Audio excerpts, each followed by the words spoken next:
ہاں جی، اذان کے وقفے سے پہلے ہم ڈسکشن کر رہے تھے یہ تیجا، 40واں، 10واں، جمعراتیں، برسیاں، 11ویاں، 22 رجب کے کنڈے، محرم کی نیازیں، میلاد کی نیازیں، سب کی سب یعنی ایکٹیویٹیز خود سے دین میں داخل کی ہوئی ہیں، اور ان کو خود بھی پتہ ہے۔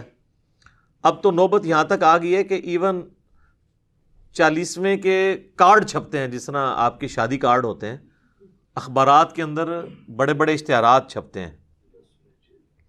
اچھا، یہ ہم کو مذاق اڑانے کے لیے نہیں کہہ رہے، اگر یہ سب کچھ جائز ہوتا نا، اس کے لیے ساری ایکٹیویٹیز آپ کریں، جو بھی ماڈرن طریقہ اڈاپٹ کریں۔ مثلاً اب کسی کا جنازہ ہے اور آپ نے اناؤنسمنٹ کرنی ہے، تو ظاہر ہے کہ آپ فیس بک پہ لگائیں، واٹس ایپ گروپس میں شیئر کریں، تاکہ زیادہ سے زیادہ لوگ اس کے جنازے میں شامل ہوں۔ اخبار میں بھی دے دیں، کوئی حرج نہیں، یہ تو ایک دین کی بنیادی ایکٹیویٹیز ہے نا جنازہ پڑھنا۔ ہم ادر دین وہ باتیں کر رہے ہیں کہ نبی علیہ السلام کی مبارک 3 بیٹیاں جوان شادی شدہ آپ کی مبارک زندگی کے اندر فوت ہوئیں، آپ نے کسی کا تیجا، 40واں، 10واں نہیں کیا، بلکہ آپ یہ جو لوگ کر رہے ہیں ان سے صرف سوال پوچھیں کہ نبی علیہ السلام نے اپنی کس بیٹی کا تیجا، 40واں، 10واں کیا ہے، تو وہ آگے اس کی جو شکل بنے گی نا، اس سے آپ آئیڈیا لگا لیں کہ اس کے پلے کوئی شے نہیں ہے۔ وہ خود ہی کہے گا جی وہ تو کوئی اس طرح تو نبی علیہ السلام نے تو نہیں کیا۔ تو جو چیز نبی علیہ السلام نے تعلیم نہیں فرمائی، وہ آپ نے خود سے دین کے اندر داخل کی ہوئی ہے، اور باقی لوگوں کو اتنا پابند کر دیا کہ جو نہیں کرواتا وہ کہتے ہیں دیکھو جی اس کا باپ مر گیا، اس کی ماں مر گئی، اس نے تو کچھ بھی نہیں کیا۔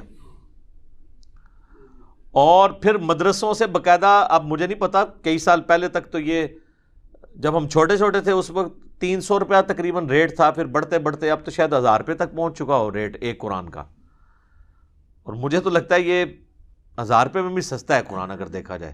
ہو سکتا ہے 3 دفعہ سورہ اخلاص پڑھ کے ہی آپ کو دیتے ہوں ایک قرآن۔ تو یعنی قرآن اس لیے نازل ہوا تھا کہ آپ مردوں کو زبردستی اللہ سے بخشوائیں گے اس کے ذریعے۔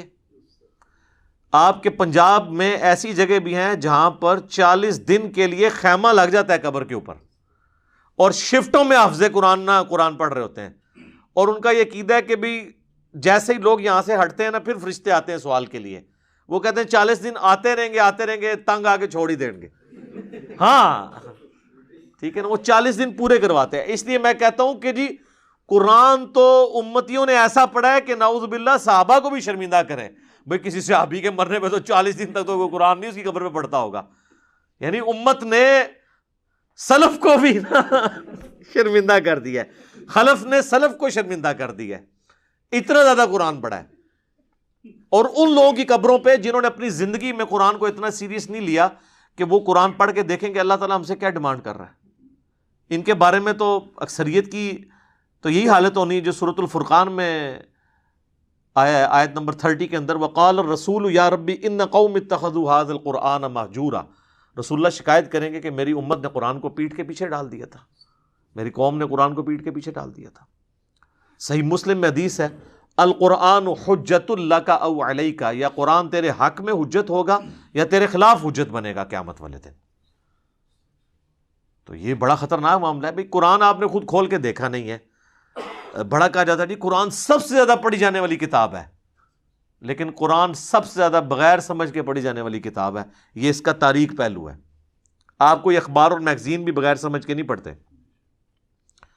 آپ دیکھیں پرانے زمانے میں جو بوڑھے پڑھے لکھے نہیں ہوتے تھے نا، تو وہ دکانوں پہ جا کے نا کوئی ایسا بندہ ڈھونڈتے تھے جو اردو پڑھ سکتا تھا، تو اسے اخبار دے کے کہتے تھے کہ پڑھ سنا آج کیا خبر میں ہے۔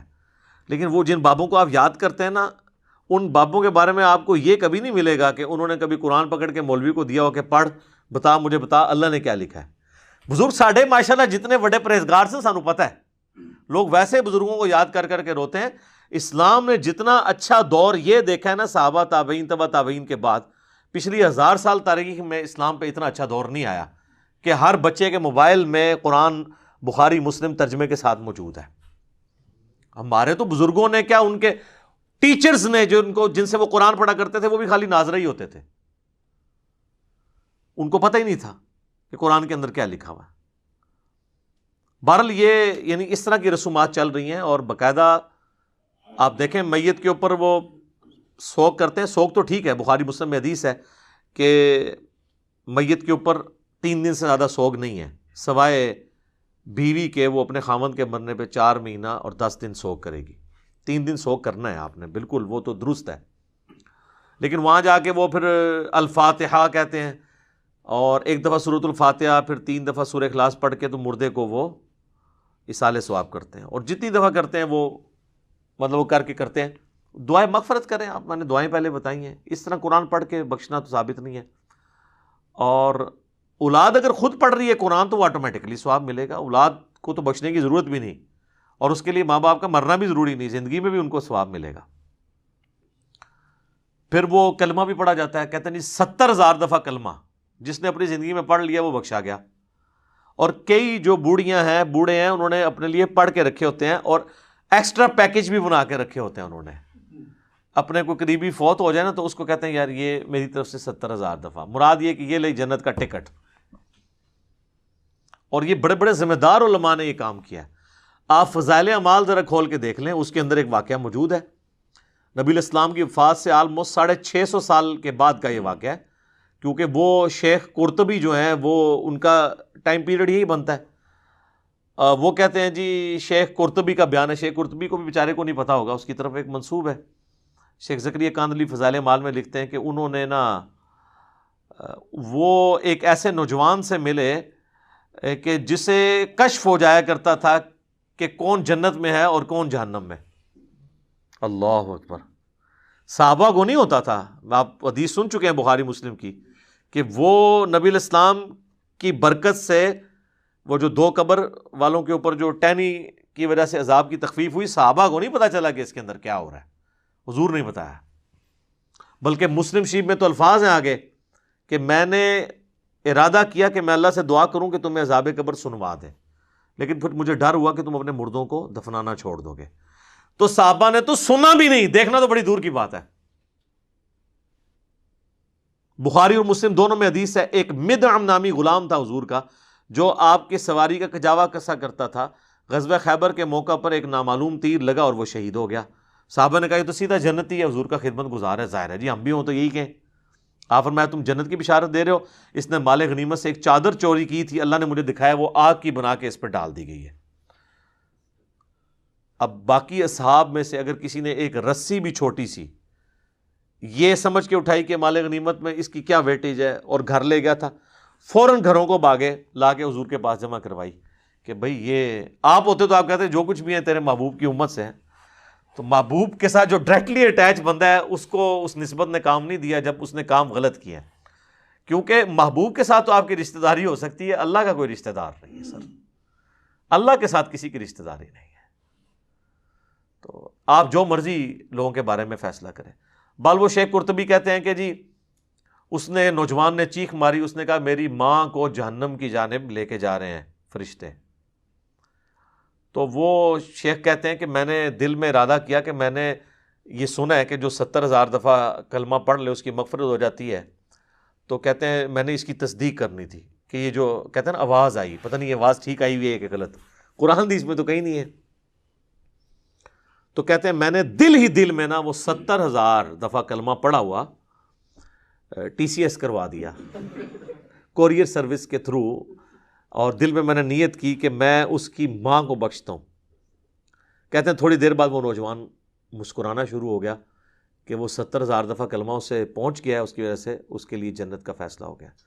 اور شیخ فرماتے ہیں مجھے اس واقعے سے 2 چیزوں کی تصدیق ہو گئی. ایک تو یہ تصدیق ہوگی کہ یہ صاحب کشف جو ہے یہ صحیح ہے، واقعی اس نے دیکھا ہے، یعنی وہ جہنم سے جنت کا فیصلہ ہوا ہے. دوسرا مجھے یہ بھی تصدیق ہوگی کہ 70,000 دفعہ کلمہ اگر کسی کو TCS کروا دیا جائے ارجنٹ میل سروس کے تھرو تو اس کی وجہ سے اس کی مغفرت ہو جاتی ہے. یہ ان کا معیار ہے چیزوں کو چیک کرنے کا، کہانیاں بنانے کا، ان میں رنگ بھرنے کا.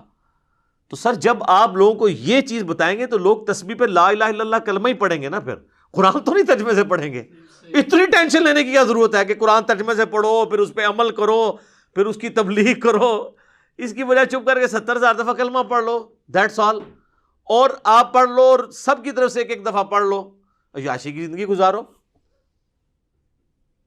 کس غیر محسوس طریقے سے انہوں نے امت کا جنازہ نکالا ہے. اسی کی آپ باقیات آپ دیکھ لیں، پھر لے کے بیٹھے ہوتے ہیں گٹلیوں پہ. وہ کہتے ہیں 1.25 لاکھ دفعہ آیت کریمہ